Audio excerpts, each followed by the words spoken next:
सच्चिदानन्दरूपाय विश्वोत्पत्त्यादि हेतवे तापत्रयविनाशाय श्रीकृष्णाय वयं नमः। पुष्टिमार्गीय सर्वज्ञ करुणारसपूरिता श्रेष्ठफलप्रदाता च तस्मै श्री गुरुवे नमः। जय श्री कृष्ण, राधे राधे, जय श्री वल्लभ प्रियजनों। दास उपस्थित है आज आपके सामने एक नई कथा को लेकर। कथा बहुत सुंदर है, इतनी सुंदर कि इस कथा के माध्यम से आप और हम जानेंगे कि किस प्रकार के कैसे वैष्णवों का संग करने से क्या लाभ प्राप्त होता है।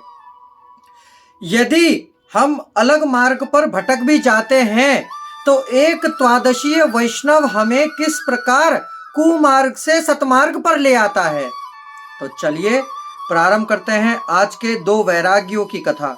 कथा प्रारंभ करने से पहले दास आपसे निवेदन करना चाहेगा कि सबसे पहले हमारे चैनल को सब्सक्राइब कर लें, लाइक करें, कमेंट बॉक्स में जय श्री कृष्ण, राधे राधे, जय श्री वल्लभ लिखें और हो सके उतना इसे शेयर करें जिससे और वैष्णव भी ये बात को समझ सके कि कैसों का संग करना चाहिए।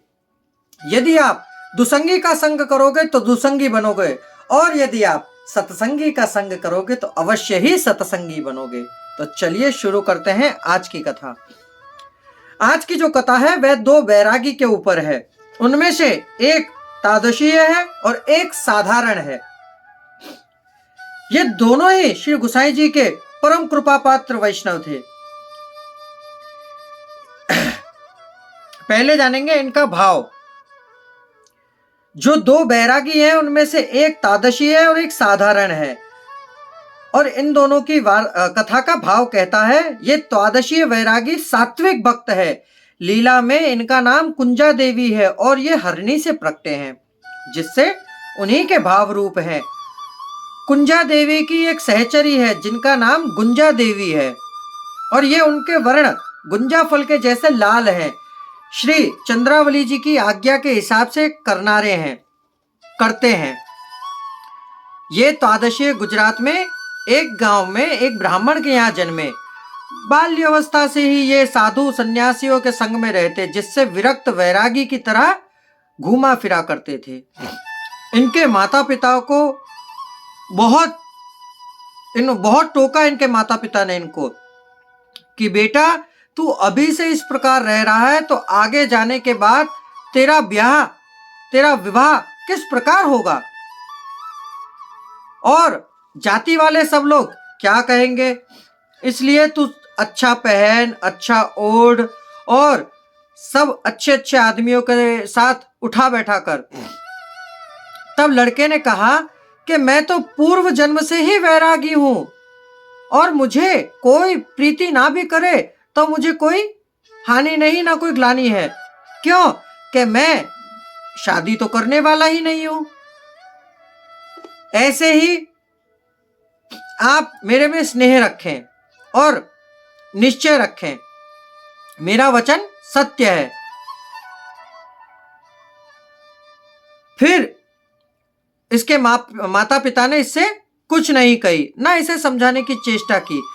ये कहा कि जो लिखा होगा वही होगा। जब धीरे धीरे इस प्रकार करते हुए ये लड़का 16 वर्ष का हुआ तब एक दिन मर्यादा मार्गीय वैष्णव के गांव में आया।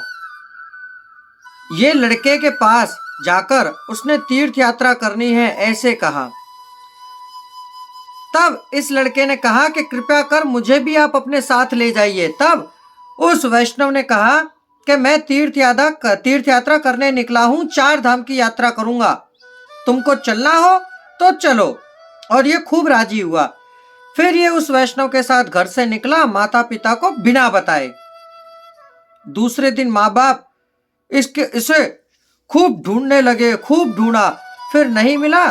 तब अपने पैर पछाड़कर रह गए और ये उस मर्यादा मार्गीय वैष्णव के साथ द्वारका जी आया और रणछोड़ जी के दर्शन किए। कितने ही दिन वहां रुके, फिर वहां से बद्रिकाश्रम चले।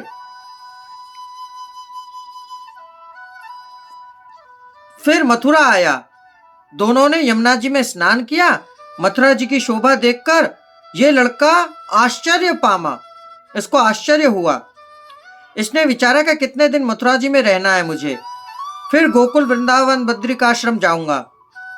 मर्यादा मार्गीय वैष्णव ने कहा कि मैं बद्रिकाश्रम जा रहा हूं, तुमको चलना हो तो चलो। इसने कहा नहीं, मैं यहीं मथुरा में कुछ समय रुकना चाहता हूं, आपको जाना हो तो आप जाइए। तब यह वैष्णव वो अगला जो मर्यादा मार्गीय था वह बद्रिकाश्रम गया। फिर इस लड़के ने कितने ही दिन मथुरा जी में रुका, केसरिया जी घाट के दर्शन किए, फिर सब स्थलों को दर्शन करने लगा। उसके बाद गोकुल जाने के लिए निकला। प्रथम रावण में आया। भाग्य योग उस दिन पूर्ण पुरुषोत्तम श्री विट्ठलनाथ जी, श्री गुसाई जी रावण में ही विराज रहे थे। श्री गुसाई जी यमुना जी पर संध्या वंदन करने के लिए पधारे। वहां श्री गुसाई जी के दर्शन करते ही कोटि कंदर्प लावण्य ये मुग्ध हो गया और टुमुक टुमुक देखता रहा श्री गुसाई जी को। कुछ बोले नहीं, किसी के साथ कोई बात ना करे। ऐसे करते करते एक घड़ी बीत गई। श्री गुसाई जी के स्वरूप का इसको ज्ञान हुआ। श्री गुसाई जी ने इसे देखा और इसका नाम लेकर बुलाया कि फलाने तू कब आया। इसने कही कि महाराजा धीराज, मैं आया उसे तो बहुत दिन बीत गए, परंतु राज आपके चरणारविंद की प्राप्ति आज कर सका हूं, आज मैं कृतार्थ हुआ हूं। आप कृपया कर मेरा जल्दी अंगीकार करो और मुझे अपनाओ, नहीं तो कौन जाने मेरा क्या हो। ये शरीर का कोई भरोसा नहीं है प्रभु, आप मुझे अपनी शरण में ले, कृपया कर मुझे शरण में लीजिए। इसकी इतनी तालावेली देखकर, आतुरता देखकर श्री गुसाई जी ने कहा कि जा यमुना जी में स्नान करके आ, तब हम तुझे अपनी शरण में लेंगे और तेरा अंगीकार करेंगे। फिर ये श्री यमुना जी में स्नान करने के लिए गया। गुसाई जी के समक्ष आकर खड़ा रहा। श्री गुसाई जी ने स्वयं कृपा कर इसे नाम निवेदन कराया और शरण में लिया। फिर श्री गुसाई जी से विनती करी कि महाराज धीराज अब क्या आज्ञा है। तब श्री गुसाई जी ने आज्ञा करी कि तू संन्यास निर्णय ग्रंथ का पाठ कर, जिससे इस मार्ग को स्फुरेगा, और किसी और का संग करना मत, और एक जगह पर कभी रहना मत, मानसी में सेवा करना। प्रियजनों, जो मानसी सेवा का भाव इसमें बताया गया है, ये मानसी सेवा हम आपको अगले पाठ में बताएंगे। जिससे बाल लीला, मानसी में यदि हम सेवा करते हैं तो बाल लीला हमारे हृदय में स्फूर्ति है। फिर श्री गुसाई जी गोकुल पधारे। ये वैष्णव भी श्री गोवर्धन जाने के लिए निकला। श्री गोवर्धन आकर गोपालपुर, जिसे आज आप और हम जतिपुरा के नाम से जानते हैं, श्री गोवर्धन नाथ जी के दर्शन किए और खूब सुख की प्राप्ति करी। ब्रज परिक्रमा करता और ब्रज में घूमने लगा, एक जगह कभी रहता नहीं, और सन्यासी निर्णय का पाठ अवश्य करता और मानसी में ही मग्न रहता, जिससे ये तादशीय वैष्णव बना। फिर कितने दिन के बाद गोकुल आया।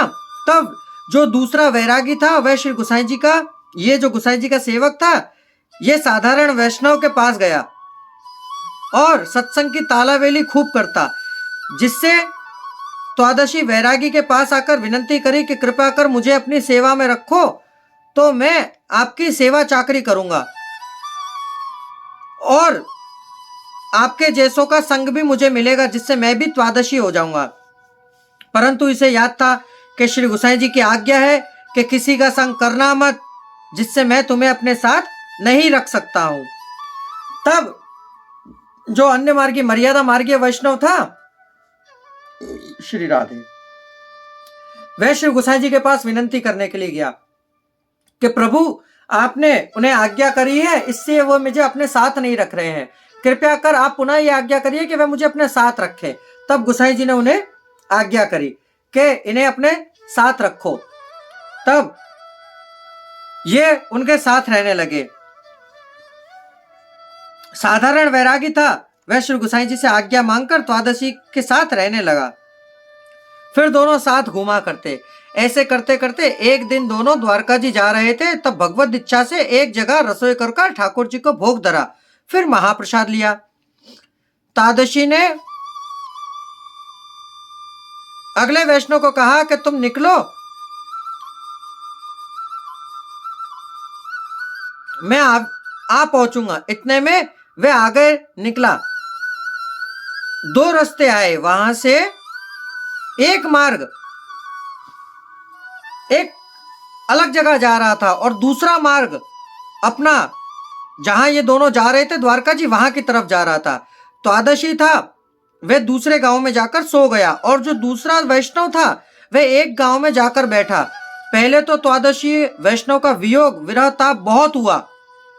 फिर ये एक गांव में गया, वहां एक वैश्या नृत्य कर रही थी। वहां ये वैष्णव उसका नृत्य देखने के लिए जा बैठा और उसमें ऐसा तल्लीन हुआ कि ये सब कुछ भूल गया। ऐसा नृत्य देखा कि इसे वहां पर 3 दिन हो गए और खुद की सुधि खो बैठा और रात दिन नृत्य देखा करता। विवशता में लाचार होकर वहीं बैठा रहा। फिर उस द्वादशी वैष्णव ने वैरागी को ढूंढना चालू किया। श्री गुसाई जी ने मुझे आज्ञा करी थी और इस वैष्णव को मुझे सौंपा था और ये पता नहीं जाने कहां चला गया है। चौथे दिन इसे ढूंढने के लिए वे उसी गांव में गए और इन्हें उस वैश्या का ख्याल आया। इन्होंने उसे आवाज दी, दूसरे वैष्णव को जो मर्यादा मार्गीय था, परंतु उसने आवाज का जवाब नहीं दिया। इन्होंने हाथ पकड़ के खींचा तो भी वह भान में नहीं आया। उत्तर मांगा पर उत्तर नहीं दिया और पागलों की तरह डुगमुग हो रहा था, कुछ बोले ही नहीं। तब द्वादशी को खूब चिंता हुई कि मैं श्री गोसाई जी को क्या जवाब दूंगा। फिर इसे महाप्रसाद लेने का पूछा तो भी ये कुछ बोले नहीं। इतने में भगवत इच्छा से एक पवन चला और द्वादशी की चरण की रज इसके मुख में गई। द्वादशी की चरण रज इसके मुख में जाते ही, रज पेट में जाते ही इसको उल्टी हुई और उल्टी हुई तो वह नीला और पीला पानी निकला। यह सब व्यथा जो पेट में थी वह सब बाहर निकल गई और अंतकरण शुद्ध हो गया। कुछ बोला नहीं। फिर वहां से ये दोनों जन बातें करते हुए, वह जो द्वादशी वैष्णव था वह कुछ समझा नहीं। वहां से फिरते फिरते गोकुल आए, श्री गोसाई जी के दर्शन किए और दर्शन कर द्वादशी वैरागी ने कहा कि महाराज एक दिन ये मेरे से अलग पड़ गया, विकूटा पड़ गया। फिर एक वैश्या का नृत्य करने लगा, परंतु ये समझ में नहीं आया कि इसको उल्टी हुई तो वह उल्टी नीले और पीले जल में कैसे हुई। यहाँ ये भाव प्रकाश दिखाया है कि योग्यता के लायक का विचार आता है तो वैष्णवों का संग मुश्किल हो जाता है। क्यों कि उससे प्रभु नाराज हो जाते हैं, जिससे संग छूट जाता है। इसलिए संग करो तो भगवदियों का करो, द्वादशियों का करो। और जब द्वादशी वैष्णव की चरण की रज इसके अंदर गई तो इसका अंतकरण शुद्ध हो गया। तो देखिए प्रियजनों, एक द्वादशी वैष्णव में कितना सामर्थ्य है कि उसके चरण रज से भी एक वैष्णव का उद्धार हो गया। तो प्रियजनों, ये वैरागी दोनों श्री गोसाई जी के श्रीमुख की कथा सुनकर बहुत प्रसन्न हुए और फिर दोनों ही श्री गोसाई जी में एक जैसी ही प्रीति रखने लगे। ये दोनों श्री गोसाई जी के सेवक ऐसे कृपा पात्र भगवदीय वैष्णव थे कि इनकी कथा जहां तक बताए वहां तक कम। तो प्रियजनों, ये थी 2 वैरागियों की कथा, जिनमें से एक द्वादशीय था और दूसरा मर्यादा मार्गीय था, परंतु अंत में दोनों ही एकजुट हो गए। यदि कथा सुनकर आपको आनंद की अनुभूति हुई हो तो हमारे चैनल को शेयर अवश्य करिएगा प्रियजनों। अब दास को आज्ञा दीजिए, कल पुनः मुलाकात होगी नई कथा नए प्रसंग के साथ। जय श्री कृष्णा, राधे राधे।